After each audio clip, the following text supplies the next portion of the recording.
तो चलिए क्लास को स्टार्ट करते हैं। आज के इस वीडियो में अभी तक आपके रेलवे के एग्ज़ाम में, चाहे वो आपका RRB, group D, NTPC, ALP, JEE हो, सभी में आपके अवतल दर्पण यानी जिसे हम कॉन्केव मिरर बोलते हैं और उत्तल दर्पण जिसे हम कॉन्वेक्स मिरर बोलते हैं, इससे आपके सभी आपके रेलवे एग्ज़ाम में न्यूमेरिकल्स आपको देखने को मिलते हैं।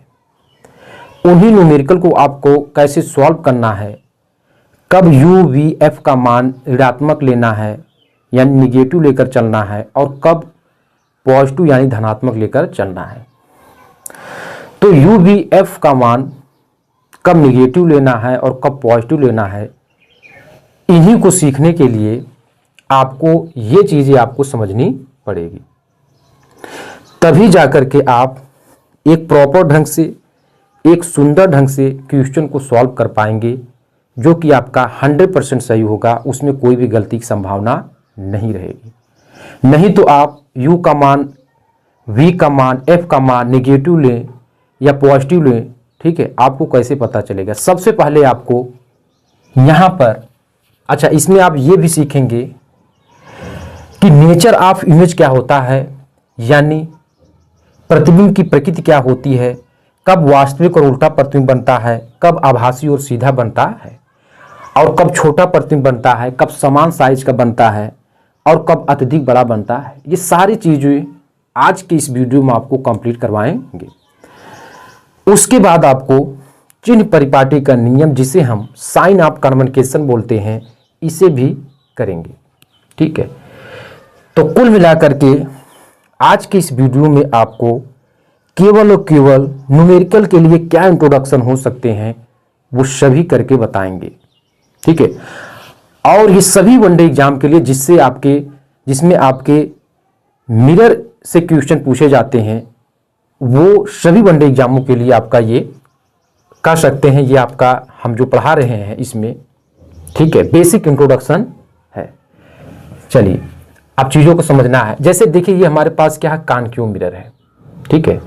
कॉन्केव मिरर में हमने फर्स्ट कंडीशन क्या है, अगर हमने वस्तु को यानी ऑब्जेक्ट को अनंत पे रखा है, बात को समझिएगा, ये हमारे पास क्या है, इधर वाले इसको हम कहेंगे ऑब्जेक्ट, एज ए ट्रिक से समझेंगे, और इधर वाले जो हमने 1 2 3 4 5 लिखा है, ये एज ए आपका इमेज बनाएगा, ठीक है। ऐसे आपको समझना है, ठीक है। यहां पर आपको यह समझना है कि अगर वस्तु हमारे पास क्या हो, अनंत पे रखा है, यदि वस्तु क्या हो, अनंत पे रखा है, तो मेरे भाई अब दूसरा वन खोजना है कि अब जाकर के ये वन तो यहां पे है, ठीक है। अब हमको इमेज देखना है कि प्रतिबिंब कहां बनेगा, तो देखेंगे वन, देखिए यहां पर कहां पे है, ये आपका मुख्य फोकस पे, यानी हम ये कहेंगे अगर वस्तु अनंत पे है तो प्रतिबिंब मेरे भाई कहां बनेगा, मुख्य फोकस पे बनेगा, मुख्य फोकस पे। यहां तक आपको समझ में आ गया होगा, ठीक है। दूसरा देखेंगे तो ये 2 नंबर का जो ऑब्जेक्ट है, एज ए ये ऑब्जेक्ट है, ये जितने भी अब 1 2 3 4 5 6 लिखे गए हैं, इधर वाले जो रेड से लिखे गए हैं, वो एज ए ऑब्जेक्ट हैं, और उन्हीं ऑब्जेक्ट का जो इमेज बना है वो आपका 5 4 3 2 1 में लिखा गया है, ठीक है। तो अब दूसरे नंबर देखेंगे, दूसरा क्या है, यानी ऑब्जेक्ट कहां पर रखा गया है, अनंत और वक्रता केंद्र के बीच में, अनंत और वक्रता केंद्र के बीच में, ठीक है।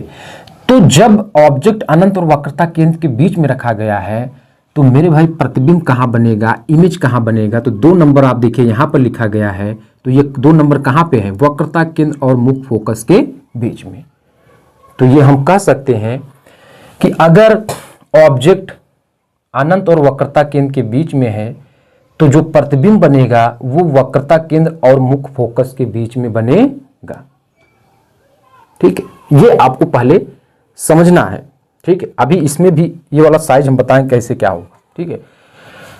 अब यहां पर देखिए थर्ड नंबर में आपका क्या है कि अगर वस्तु क्या है, अगर वस्तु कहां पे है, वक्रता केंद्र पर है, सेंटर ऑफ कर्वेटर जिसे बोलते हैं। अगर वस्तु क्या है, वक्रता केंद्र पे है, तो देखिए उसका जो इमेज बना है वो वक्रता केंद्र पर ही बना है। ठीक है, ऐसे समझना है। दूसरा 4 नंबर आपका इधर है, 4 नंबर का ऑब्जेक्ट यहां रखा गया है जो वक्रता केंद्र और मुख्य फोकस के बीच में है। अगर वस्तु वक्रता केंद्र और मुख्य फोकस के बीच में है तो जा करके उसका प्रतिबिंब कहाँ बना है, अनंत और वक्रता केंद्र के बीच में बना है। अनंत और वक्रता केंद्र के बीच में बना है। 5वां ऑब्जेक्ट जो है, अगर ये मुख्य फोकस पे रखा गया मेरे भाई, तो उसका जो इमेज बना है वो कहाँ बना है, इनफाइनाइट पे बना है, यानी अनंत पे बना है, अनंत पे। ठीक है। लास्ट कंडीशन जो आपका है 6 नंबर का, अगर ऑब्जेक्ट यहाँ पे है मुख्य फोकस और वक्रता केंद्र के बीच में, सॉरी मुख्य फोकस और पोल के बीच में यानी ध्रुव के बीच में है, तो उसका जो प्रतिबिंब बनेगा वो कहाँ बनेगा, बिहाइंड द मिरर यानी दर्पण के पीछे बनेगा। देखिए बिहाइंड द मिरर दर्पण के पीछे बना है। ठीक है, तो यहां तक आपको समझ में आया होगा कि प्रतिबिंब कहां पर बनेगा। अब देखिए नेचर ऑफ इमेज की बात कर लें, ये आप कॉन्केव मिरर में ही लेकर चल रहे हैं। तो देखिए फर्स्ट कंडीशन में हमने आपको जो बताया था, ठीक है, कि अगर फिर से रिपीट करवाते हैं, अब इसको भी लेकर चलना है। देखिए 1 है, ठीक है, 1 यानी वस्तु कहां पे है, अनंत पे है, तो प्रतिबिंब कहां बना है मेरे भाई, मुख्य फोकस पे। ठीक है, प्रतिबिंब मुख्य फोकस पे बना है। अब नेचर ऑफ इमेज यानी प्रतिबिंब की प्रकृति क्या है, प्रतिबिंब प्रकृति क्या है, वास्तविक और उल्टा, यानी real and inverter, real and inverted, real and inverted, यानी क्या बनेगा, वास्तविक और उल्टा बनेगा। मैक्सिमम कंडीशन कॉन्केव मिरर में यही होता है कि जो आपका नेचर ऑफ इमेज होता है वो रियल एंड इन्वर्टेड ही बनता है, रियल एंड इन्वर्टेड ही बनता है।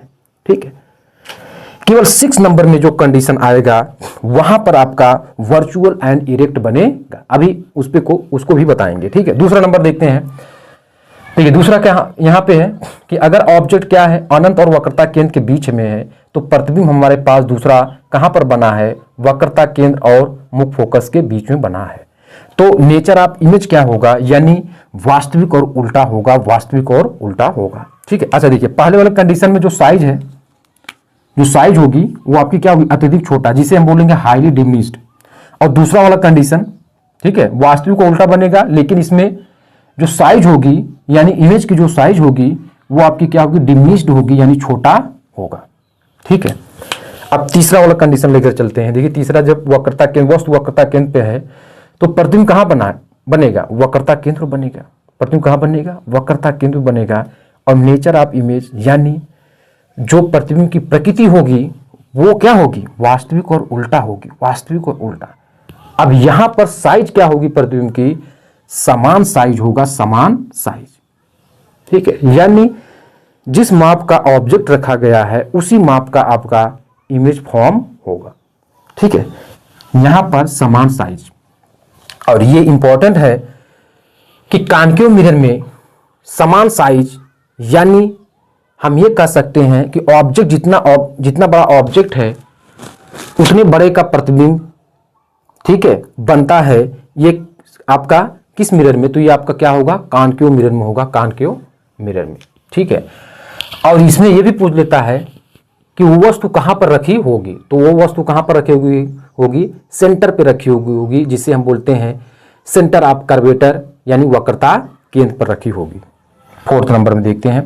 अब 4th नंबर आपका क्या है, देखिए ऑब्जेक्ट कहां रखा गया है, वक्रता केंद्र और मुख्य फोकस के बीच में रखा गया है। तो प्रतिबिंब कहां पर बना है, अनंत और वक्रता केंद्र के बीच में बना है। तो कैसा बना है, वास्तविक और उल्टा बना है। और यहां पर जो साइज है मेरे भाई वो इनलार्ज्ड है, यानी बड़ा साइज बना है।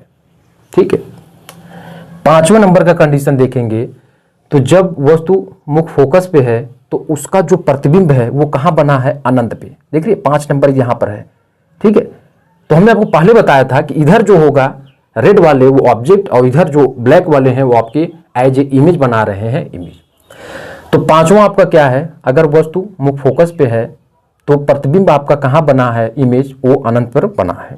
ठीक है, और वास्तविक और उल्टा, यानी नेचर ऑफ इमेज क्या होगा, वास्तविक और उल्टा बनेगा। और यहाँ पर हमने जो कंडीशन लिखा है साइज का वो अत्यधिक बड़ा बनेगा यानी हाईली लार्ज बनेगा। ठीक है। छठा नंबर का कंडीशन जो बहुत इंपॉर्टेंट है, ये सभी नेचर ऑफ इमेज को तोड़ती है। यहाँ पर क्या बनेगा कि हमेशा जो प्रतिबिंब बनेगा छठे नंबर में, देखिए जब वस्तु आपका क्या हो, मुख्य फोकस और ध्रुव के बीच में है, तो जो प्रतिबिंब बनता है वो बिहाइंड द मिरर यानी दर्पण के पीछे बनता है। और नेचर ऑफ इमेज क्या होता, आभासी और सीधा यानी वर्चुअल एंड इरेक्ट होता है। और यहाँ पर जो इसकी साइज होती है वो बड़ा होती है यानी हम इसे क्या बोलेंगे, इनलार्ज्ड बोलेंगे, इनलार्ज्ड। ठीक है। अब यही प्रक्रिया सेम टू सेम आप कॉन्वेक्स मिरर में भी समझेंगे। ठीक है। तो देखिए कॉन्वेक्स मिरर क्या है।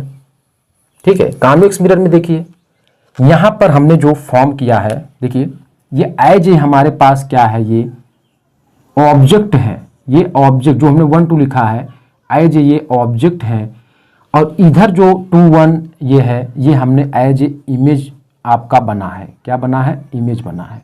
ठीक है। तो यहां पर देखिए कॉन्वेक्स मिरर में अगर वस्तु अनंत पे है तो मेरे भाई उसका जो इमेज फॉर्म होगा वो सेंटर ऑफ कर्वेचर यानी वक्रता केंद्र पर होगा। और वही ऑब्जेक्ट अगर दूसरे नंबर में देखेंगे तो अनंत और पोल के बीच यानी इनफाइनाइट एंड पोल यानी हम ये कहेंगे अनंत और ध्रुव के बीच में है, तो मेरे भाई जो आपका प्रतिबिंब यानी इमेज फॉर्म होगा वो मुख्य फोकस पर होगा, एट फोकस पे होगा। ठीक है। अब नेचर ऑफ इमेज की बात करें तो इसमें सारे कंडीशन के लिए आभासी और सीधा प्रतिबिंब बनता है जिसे हम वर्चुअल एंड इरेक्ट बोलते हैं। और जो साइज की बात करें तो डिमिनिश्ड होता है, हमेशा छोटा होता है। ठीक है। तो ये कंडीशन हमने आपको बताया कॉन्केव मिरर और कॉन्वेक्स मिरर के लिए। ठीक है। अब मुद्दा ये है कि अब हम कैसे पता करें कि UVF का मान कब हमको धनात्मक लेकर चलना है यानी एज ए पॉजिटिव लेकर चलना है और कब आपको एज ए नेगेटिव लेकर चलना है। ठीक है। कॉन्केव मिरर और कॉन्वेक्स मिरर दोनों के लिए। ठीक है। तो यहां पर देखिए चिन्ह परिपाटी का नियम यह कहता है कि अगर कोई भी आप मिरर में एज ए लेंथ मापेंगे तो हमेशा लेंथ क्या मापेंगे, एज ए, क्योंकि जो रे ऑफ लाइट होती है, जो प्रकाश से किरणें होती हैं वो सदैव बाईं तरफ से आती हैं। ठीक है। बाईं तरफ से आती हैं। तो देखिए अगर हम यहाँ पे कोई भी दूरी बाईं तरफ मापेंगे तो एज वो निगेटिव होगा, और अगर कोई भी दूरी हम दाहिनी तरफ मापते हैं तो एज ए पॉजिटिव होगा। ठीक है। तो हम यहाँ पर यह समझना है कि कोई भी आपका रे हो एज ए, वो कहाँ से आती है, लेफ्ट से ही आती है। तो इसीलिए जो कॉन्केव मिरर में UVF का मान क्या होता है मेरे भाई, वो एज ए निगेटिव होता है, और कॉन्वेक्स मिरर में V और F का मान पॉजिटिव और U का मान क्या होता है, निगेटिव होता है। ठीक है। कारण ये है कि मिरर के बाईं तरफ दूरी जो होगी वो क्या होगी, आपका ऋणात्मक, और दाईं तरफ जो दूरी होगी वो आपकी एज ए धनात्मक होगी। ठीक है। तो इस हिसाब से आप ये पता कर सकते हैं कब UVF का मान ऋणात्मक होगा और कब as a positive, as a negative होगा। ठीक है। तो अब यही थोड़ा से आपका जो एज ए टर्म कंडीशन था न्यूमेरिकल सॉल्व करने के लिए हमने आपको बताया। अब चलते हैं न्यूमेरिकल सॉल्व करेंगे जो आपके सभी RRB एग्जाम में आए हैं, उनको बारी बारी से सॉल्व करते हैं।